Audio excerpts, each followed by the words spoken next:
It's been a tragic few weeks for aviation, prompting the heightened scrutiny of air safety. Just days ago, rescuers located the wreckage of a small charter plane that vanished Thursday in bad weather while carrying 10 people across Alaska's Norton Sound. And there were no survivors in that crash. It marked the third fatal airplane accident in the U.S. in less than 2 weeks, following, of course, that mid-air collision between an American Airlines jet and an Army helicopter, as well as the crash of a medevac plane in Philadelphia. Now, this latest incident has brought the term charter flight into the spotlight. So what exactly does this entail, and how does it differ from commercial airline service? Our chief transportation correspondent and pilot, Mackay Beeler, who's actually worked as a charter pilot. Mackay, can you shed some light on charter flights and what we're dealing with here? Right, so they're different. It's not like a commercial airliner. So for flyers who like privacy, either your family or for business, or need to get somewhere as efficiently as possible, charter flying provides convenience that really can't be beat. So in essence, you hire an aircraft and crew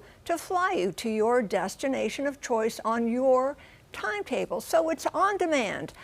Flying hired really by an individual or a special group. You book a flight wherever you want to go without the restriction of a set schedule that airlines are limited to. So a charter flight, it's a private way to fly that is not part of a regularly scheduled airline. But do know it is pricey and you must ensure it is a legit operation. So under federal regulations, the charter company is required to provide FAA certificated and maintained aircraft flown by professional certificated flight crews, legally trained, current and proficient in the aircraft. An air charter is also known, you may have heard it as a commuter or on-demand operation. So that's part of an FAA Part 135. And it requires a higher level of pilot training, certification, maintenance, and safety roles than, let's say, pilots who may want to take family and friends up for an airplane ride.